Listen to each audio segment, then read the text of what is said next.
ingin akhiri rezim Zelensky. Pernyataan Menlu Rusia ini paling belak-belakan sejak awal perang.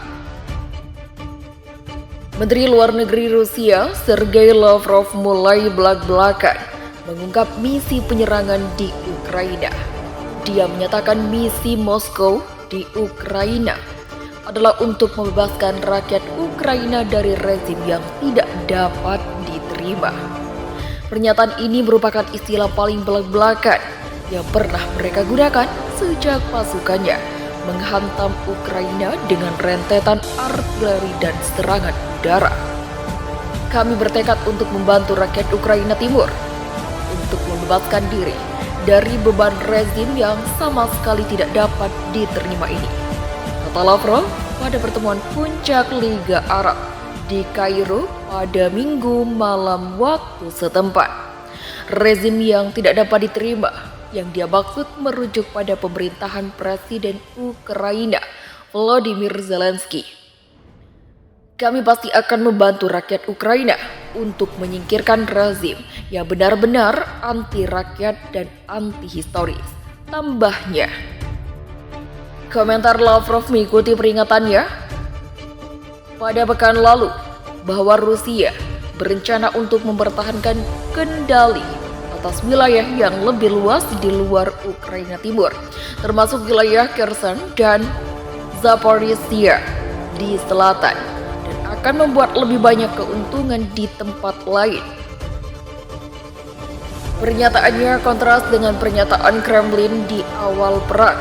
Saat itu, mereka berulang kali menekankan bahwa Rusia tidak berusaha untuk menggulingkan pemerintahan Zelensky, bahwa ketika pasukan Moskow mendekati Kiev, Rusia kemudian mundur dari sekitar ibu kota dan mengalihkan perhatiannya untuk mengambil alih Donbas. Kini perang sudah memasuki bulan ke-6. Pernyataan tersebut muncul di tengah upaya Ukraina untuk melanjutkan ekspor biji-bijian dari pelabuhan Laut Hitam. Upaya ini dilakukan untuk membantu meringankan kekurangan pangan global. Pada pekan lalu, Rusia dan Ukraina menandatangani perjanjian yang bertujuan untuk membuka jalan bagi pengiriman jutaan ton biji-bijian Ukraina yang sangat dibutuhkan, serta ekspor biji-bijian dan pupuk dari Rusia.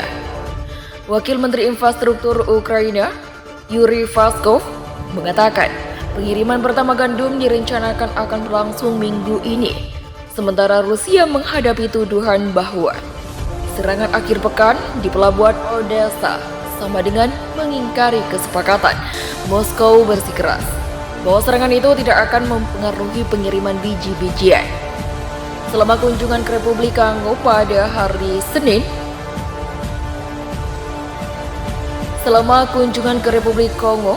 hari Senin, Lavrov mengulangi klaim Rusia bahwa serangan itu menargetkan kapal Angkatan Laut Ukraina dan depot yang berisi rudal anti kapal yang dipasok barat.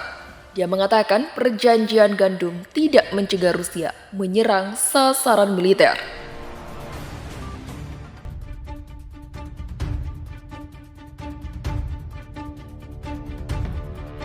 Rusia hancurkan gudang Ukraina penyimpanan rudal-rudal canggih Amerika Serikat.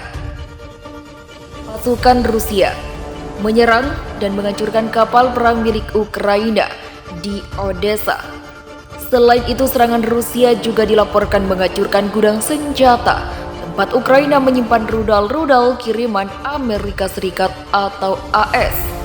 Hal itu disampaikan oleh Kementerian Pertahanan Rusia. Gudang senjata itu disebutkan menyimpan rudal canggih buatan Amerika Serikat yang bisa dipakai untuk menembak kapal-kapal dengan target jarak jauh, sebagaimana dilansir dari Sputnik News pada Senin 25 Juli.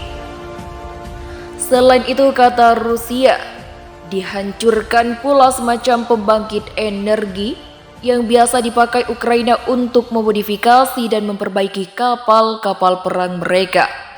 Namun sayangnya, Kemhan Rusia tidak merincikan spesifik jenis kapal perang yang dihancurkan itu. Namun kata juru bicara Kemhan Rusia, Maria Zakharova. Serangan terhadap kapal perang itu dilakukan dengan tembakan cepat bertubi-tubi. Rudal Harpoon merupakan rudal canggih yang diproduksi Boeing di Amerika Serikat yang dikerjakan dengan dukungan Washington dengan pesanan berbagai jenis senjata lainnya. Rudal ini bisa membawa hulu ledak yang bobotnya 225 kg dan menjangkau target hingga 250 km jauhnya. Moskow berkali-kali meminta agar Barat menyetop mengirim senjata ke Ukraina dengan dalih bahwa bisa jatuh ke tangan orang yang salah. Menurut Rusia, bantuan senjata yang terus dilakukan Amerika Serikat dan sekutunya ke Ukraina justru akan memperlama terjadinya perang. Namun diketahui bahwa Presiden Ukraina Volodymyr Zelensky selama ini meminta bantuan termasuk senjata dari NATO dan Amerika Serikat. Hal itu, kata dia, yang membantu mereka bisa bertahan menahan serangan Rusia selama ini.